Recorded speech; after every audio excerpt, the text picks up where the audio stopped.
afternoon, everybody. Good afternoon. Welcome back. Excited to have everybody back. Hopefully you are full but not sleepy because we have a really, really jam-packed afternoon for you all. An amazing group of folks behind me, if they're not making bunny ears or some other sort of cartoon like, this is a rowdy bunch back here. But we're excited to get started. I'm Nicole Jeter-West, CEO of Underdog Venture Team, and we have an amazing partnership with SIGA around mentorship and the Global Mentorship Program, and we're really proud of that partnership, and we are proud to be here. Thank you, MasterCard, for also creating this opportunity to have this very important conversation, and really bringing us together to not just have conversation, but how do we move the needle? How do we advance the ball down the field? How do we get ourselves to the next phase? And so hopefully we're gonna have some really good dialogue today. You know, this should not be a one-way conversation.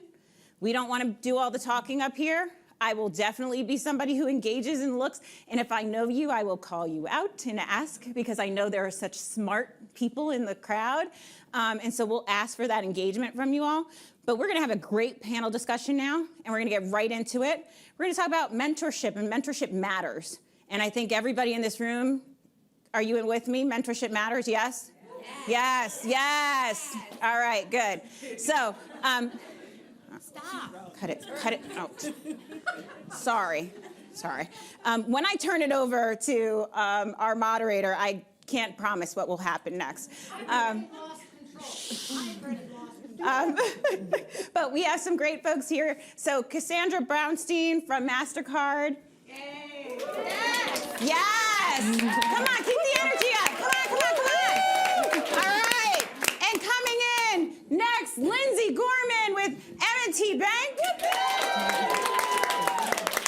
All right, Sally, we've been waiting for this moment. The moment of truth. Okay, with Peace Players, Sally Lamani. You got it. You were So close. And then your moderator of choice, you all voted. It is Lisa Murray with Octagon. And then I get to join this panel. So there we go. Good job. All right. All the energy. All right. I have lost full control of this panel. We will have a lot of fun. If there's one topic I love to talk about, it is about mentoring. I've renamed the panel, to the magic of mentorship. Love alliteration, so the magic of mentorship. Just keep shaking your head, it's all good. I'm with you. And I have to tell you that no matter what your age, I am 65 years old. I've watched all the moderators from today, and I am so impressed, and they're all got their notes. Look at these notes. This is me. I still need a mentor just to help me kind of button up my act. But here we go. So in just one, and I like to sit in the middle. So in just one or two words, tell me the benefit of being a mentor or a mentee. non-judgmental space. Very nice. That's 2 words. Hyphen. I said, I'm gonna and throw one a or hyphen. two. One or two words, it's okay. The dialogue has started already. Yeah, I'm not happy with this. Unconditional support. Very nice. Can I answer too? Even though I'm Sure. I would say the show. privilege. My word is partnership. Goes both ways. And mine would be safe space, creating a safe space. Very nice. So if you put all those words together, it is truly a win-win situation. So my first question for this wonderful panel is, what do you see as the biggest benefit of being either a mentor or a mentee? I can start. Please. So I'd like to speak to actually a term that we use at M&T called reverse mentorship. So I have the privilege of being part of the SIGA mentorship program, and my mentee is Cassie, right on this panel. And it has proven to just be an excellent experience. But I think the important part that you can seek from these mentor relationships is reverse mentorship. There's so much to learn no matter what side you sit on. I find every day that my mentee gives me a lot of really great things to apply to my personal life, my work life. So I think just the idea of reverse mentorship and recognizing as a mentor what you can gain from your mentee is very important. Sally? Yeah, I think, is it the benefits, right? I think there's so much value that comes with having someone who's walked the walk already and has kind of learned and figured out some things and being able to engage and learn. Because I think ultimately it's a learning process, right? And it's a two-way learning process.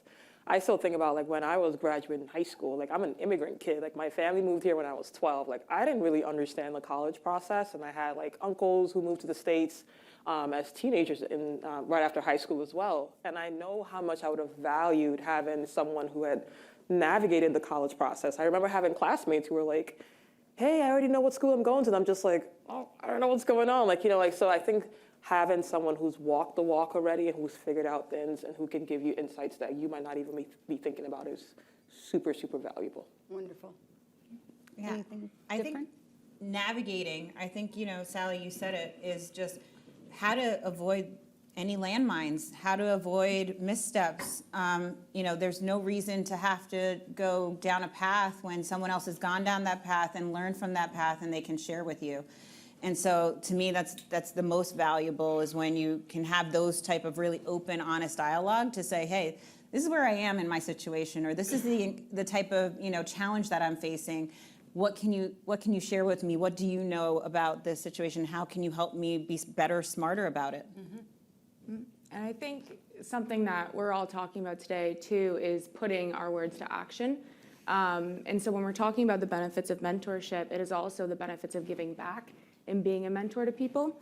And I think that helps you learn too as a mentor when you're talking through these things, when someone younger or someone graduating school comes to you and asks you how to navigate getting a job. It's really difficult and it's getting harder. So the more that you can kind of give back and the more that you can walk through processes, it helps them, but it also helps you to refine your process. So let's say there are people in our audience that would like to find a mentor. Is there a criteria? There are things that you should think about as you seek a mentor for you? I can go. I've been very fortunate because Lindsay and I are paired together through the SIGA mentorship program, and we have very similar backgrounds in our work industry and our personal life. We have a lot of similarities. But you don't always have to have the same similarities. So when you are looking for someone, what I like to do is I really like to look for someone that has similar values to me. So different backgrounds, different language, different culture, but same values, so that when you do talk and connect, it really does resonate and you get value out of it. I think you've got to have a understanding of what someone's definition is of mentorship, because it varies. I've had a number of people throughout my career that I would say were my mentors, but maybe I never officially said, hi, can you be my mentor? And vice versa, the older that you get in the industry. 25 years now in sports, I've had that same experience now happen to me, where someone has come up to me who will say, oh my gosh, you're my mentor, or I don't know if you know, but you were my mentor. And I think that that's the definition around what mentorship means is important, because if you're going to get into a partnership or a relationship with someone, what you're expecting out of that relationship versus what they're expecting, and making sure that you're aligned. Excellent. That is a great response. I think even finding a mentor is a skill, right? Like we don't hear that enough.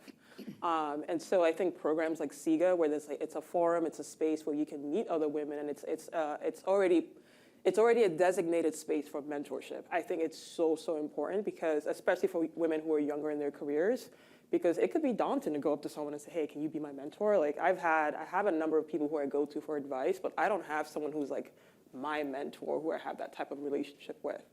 And I would also say, just like in my experience, like in college as well and in grad school, like books, like I read a lot. And I also have people who I just look up to, like Carla Ann Harris. She works at Morgan Stanley. She's a chairman there. Like I read her books, I follow her on social media. Like I've gotten so much insights in that way versus like, pursuing one person actively and wanting that person to be my mentor. So it is a skill, and it needs to be taught more often. I think part of that skill too is to recognize the different parts of your life that you need mentorship for. So I think there's some obvious things, like at work, you identify someone who you may want to emulate, you may want to get advice from them, you may want them to help bring you to the table and help with experiences.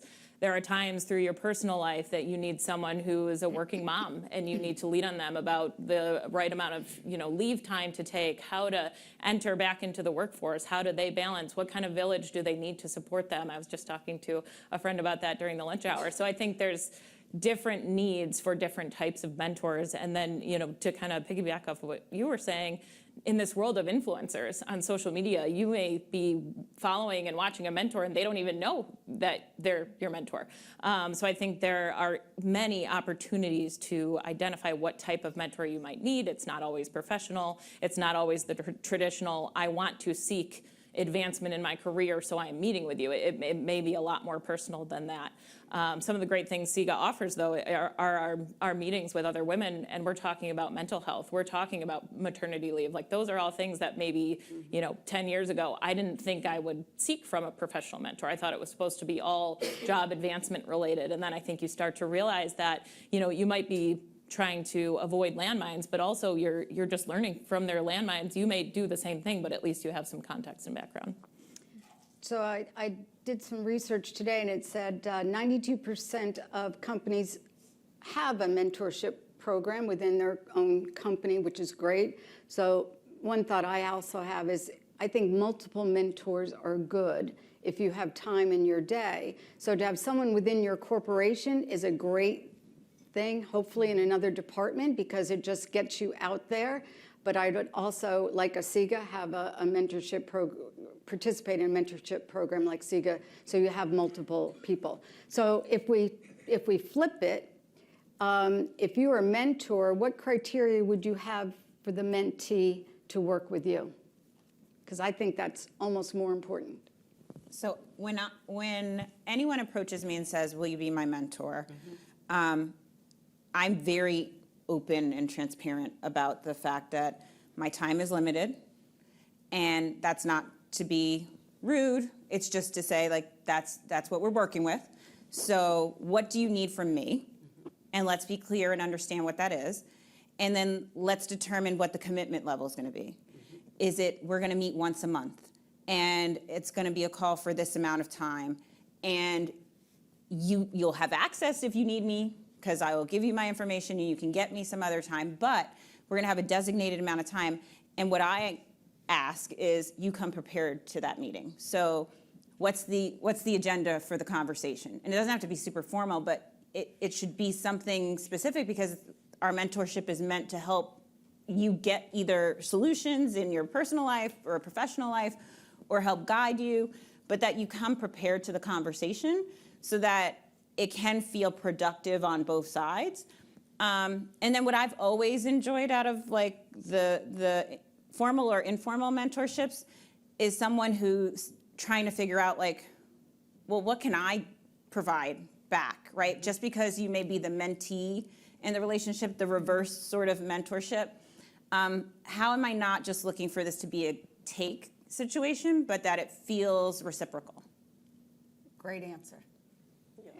I'll jump in. I think that's spot on in terms of, like, it is a two-way relationship, right? The expectation should not be that the mentor should provide all of the information and resources. Like, we should always be thinking about all of our relationships and how we're adding value and supporting other people in their work. I also mentor a group of young people. They're all high schoolers, and they're fun bunch, and they're figuring out their way in the world. So I don't expect them to come to me with, being able to add value, but they add value in their own unique way, right? And then I'm able to understand, like, issues that young people are facing. I'm able to get another perspective that I might not have, being an older mentor. So I think it depends, like, the stages that your mentee might be in, right? They're in high school, like, you want to, again, it's a skill. Like, and what I try to impart in my younger mentees is, like, there are certain skills that we're expected to know that a lot of people just don't know. And if you don't have exposure or anyone who's guiding you, you can go through college and get into the workforce and just not know things that is expected to be known. So in those relationships, I try to provide, like, that insight, like, you need to be on time to a meeting. You need to be on time to your basketball practice, because guess what? It translates to other parts of your life. Like, you need to think about how you show up on social media and how you're representing yourself, because kids and people, a lot of people are not thinking about this as much as we might think they are. So it varies depending on who the mentee is. Anything else before we? Perfect. Good. I think for those people that are shy, it is very difficult to ask someone to be a mentor. I'd also add, though, if you are shy, and believe it or not, I am shy. I am. Wait, did you see Sally's face? It's pretty funny. If you put me in a room like this, like I'm the worst one out there, I'm not going to go to someone and say hi. I just won't. But if I can call one person to be a partner with me and be a mentor, I am so in, and I will share, and I will just love every moment of that relationship. So my message to those that are shy, that this is a win-win, man. You can't go wrong when you have this, because I think sometimes being in a big room with a lot of people, it's really difficult to do that. We talked about last week a little bit. I read an article that Black women leaders are more ambitious but less supported at work. So I think for those who are less represented in an organization, that mentorship is even more important. So does anyone want to talk about that? I mean, I'm a Black woman, so I could take that one. Yes, you may. Yes, you may. I think, I don't know that I would say we're more ambitious. I think we're ambitious. Kinsey did, but I mean, whatever. okay. I think we're ambitious. I think I think you could say that about any woman in this room. I know a number of the women in this room that are of different backgrounds, different cultures, and all are ambitious. And so I think when you put a phrase like ambitious and Black women in a phrase together, there's a microaggression happening there, but that would be a whole nother panel for a whole nother day. But what I would say is we're in a position constantly, and I say we collectively because there are a number of folks who would fit into a marginalized category in this room for a number of different reasons, right? And so if you are in that marginalized category for any number of reasons, you could be seen as someone who is aggressive, ambitious, trying to get ahead, and that's seen as a negative, when in fact it's just a reflection of the fact that you've had to fight to get to where you are, and you have to continually fight to stay where you are and to grow and get past where you are to the next level. And so that takes a certain level of grit. That takes a certain level of gumption, right? You can't be passive, because if you're passive, you will get walked over. And so I think when you say something like Black women are more ambitious, I call that to question. But I will say from a supportive standpoint, no brainer, Mackenzie. We're less supported. And I think, that just speaks to the systemic nature of what we are dealing with in general. Pick any industry. It's become something where it's commonplace, but it can't be commonplace. And that's why we have to have these settings. It's why we have to have this type of dialogue and be very open and transparent about where are we as a society, what is left to still be done in the work that needs to be done, and then how are we going to make those advancements?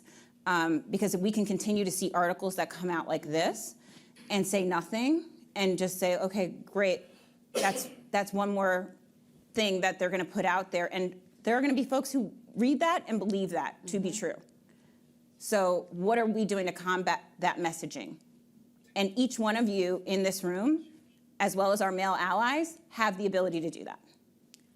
I think from a brand perspective, there's a responsibility internally within an organization and also externally of controlling the opportunities and coming out with programs or operations that that lead to more representation, that lead to the ability for, you know, young Black women in our communities that we serve to have opportunities they may not have. We try to work with some colleges that we partner with, and instead of traditional athletics partnerships, we'll offer for some schools in the Western New York area, for example, to connect with student athletes and talk about the importance of attendance, talk about the importance of nutrition, of activity.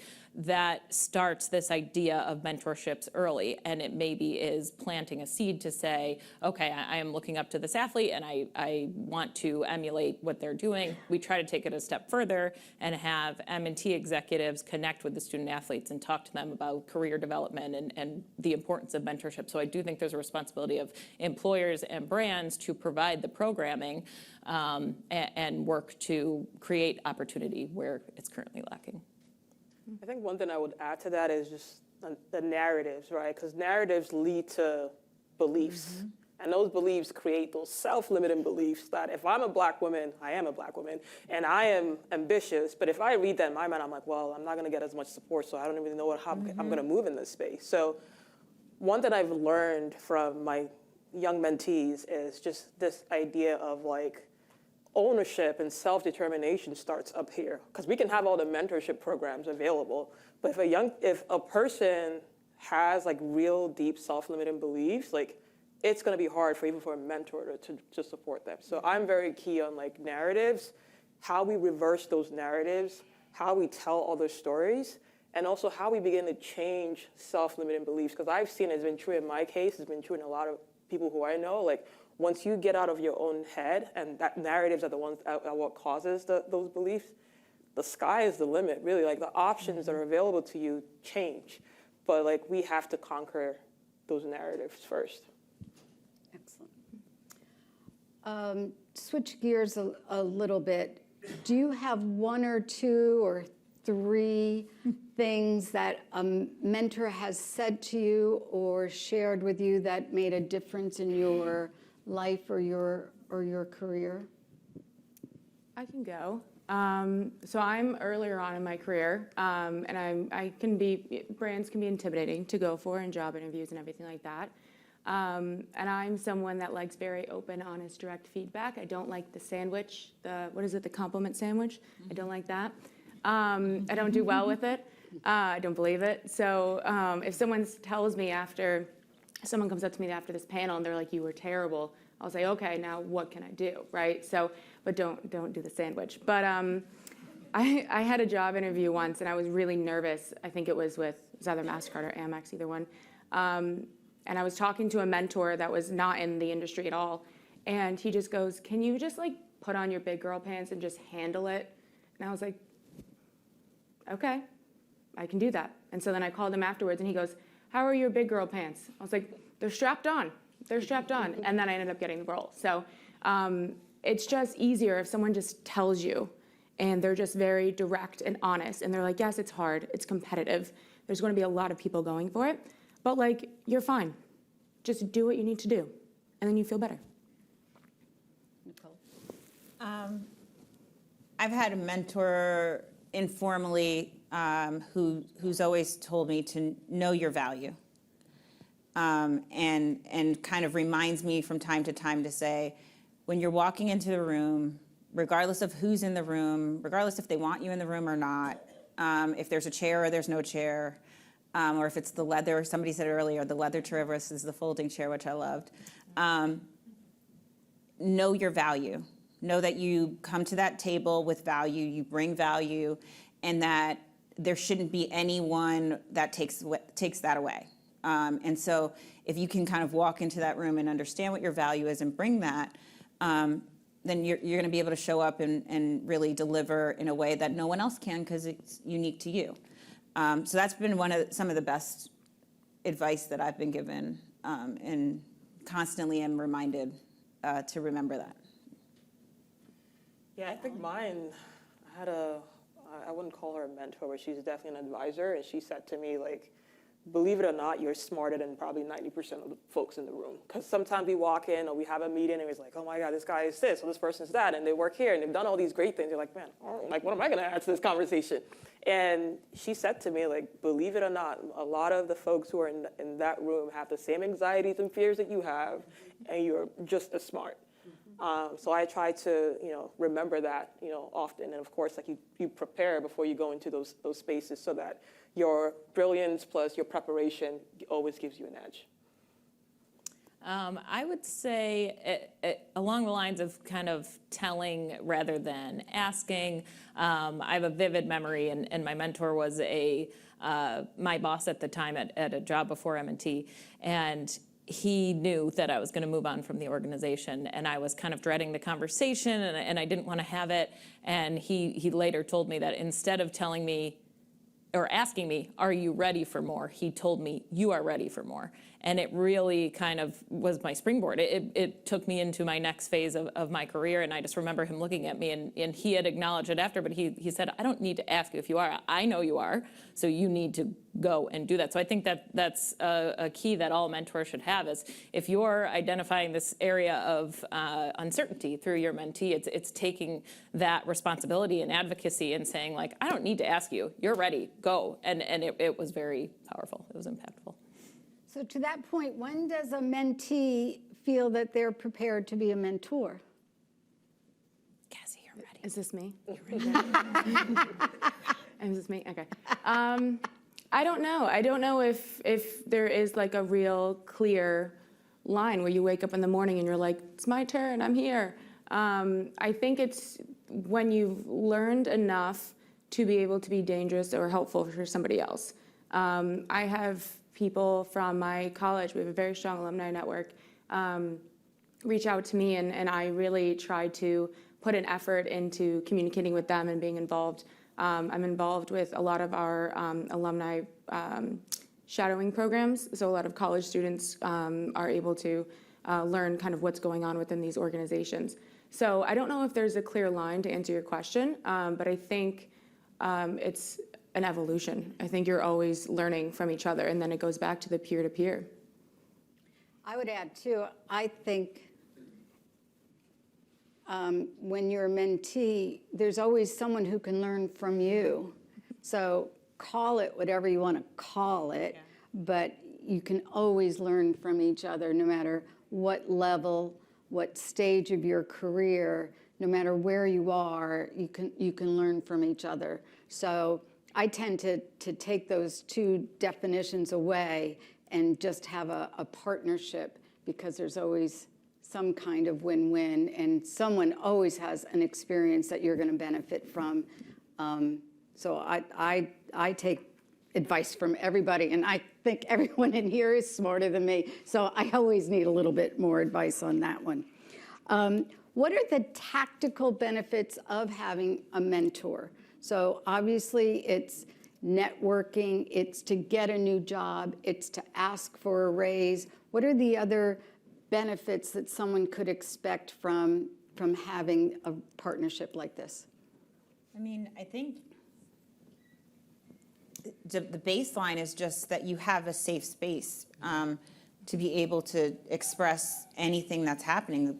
We all deal with this on a regular basis, in which you have somebody who maybe is difficult on a team that you're having a challenge with, or you have, a supervisor or a manager who's really giving you a hard time, and you don't necessarily feel like maybe you have a safe space within your work culture to have that conversation, that you can go have that open, free conversation and be able to get advice that does not come with sort of all the cliches of, oh, I work here, so I want this person to stay, or I don't want them to, go to HR, or I don't want them to go do this.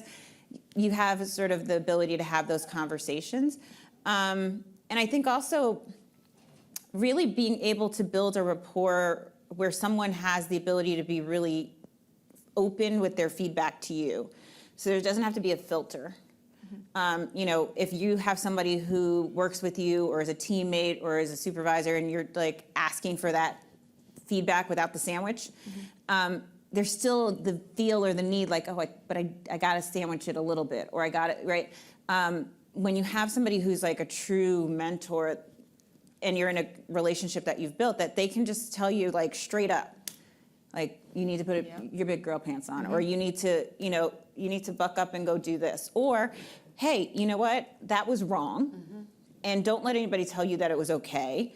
And you need to go talk to so-and-so in HR, or you need to go bring this forward. Like it's having that person who's just gonna tell you honestly. The real deal. Yeah, the real deal.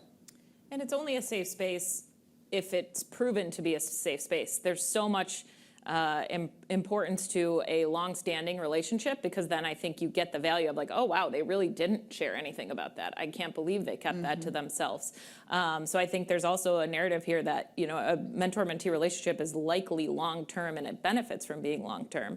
I think there's a lot to be said about how a lot of times mentor meetings are over coffee or lunch or drinks, and that automatically makes you kind of put your shoulders down and you're like, okay, this is less formal. And I think that we talked about this when we were talking last week. There's always importance to, scheduling. This is what I want to get out of it. This is my intention. This is my agenda. That's all so important and 101, right? But the benefit comes in the time that you don't expect it. It's that little piece of advice or knowledge that's given to you once you've established, like, hey, it's just you and I here. I'm not telling anyone this story, this thing, but you don't know that to be true until the safe space is created. It's obviously not just assumed that it's going to work out. So I think there's a lot to be said about the longevity of these relationships and the setting that they're in to kind of make things a little more comfortable. Yeah, my relationships never end. Well, they just become my friends. So that's the end of that. So as we kind of close out, does anyone have any questions out in the audience?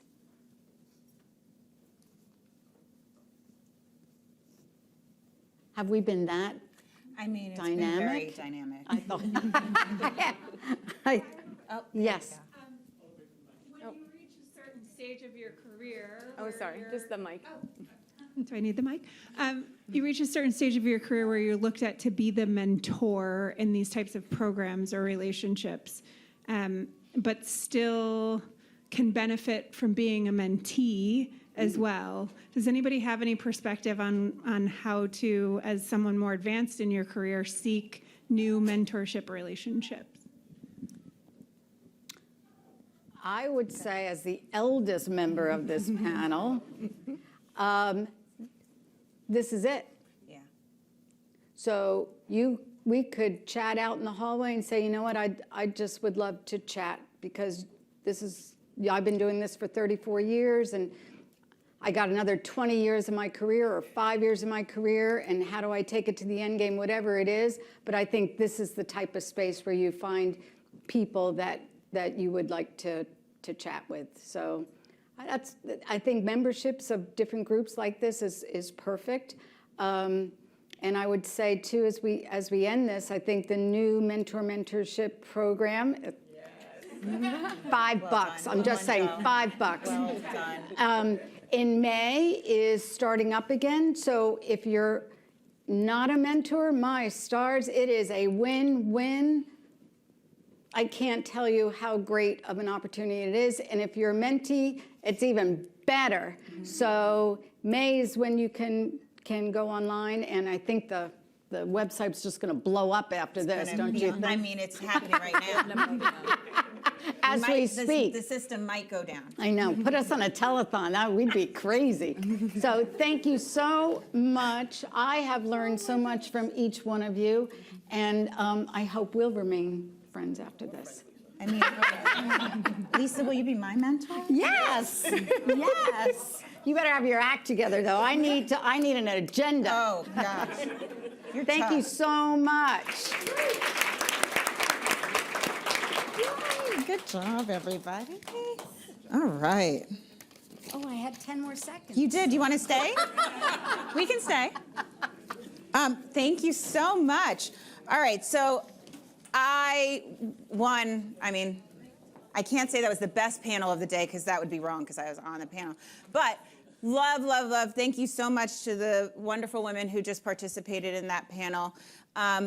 Really, some great highlights, right? One, reverse mentorship. The ability for that to be something that's a give and a take. that you're not just focusing on what do I take away from this? What is this going to do for me? The ability to really think about mentorship as a what is the definition of this for me? What is the definition for someone else? Is this a match?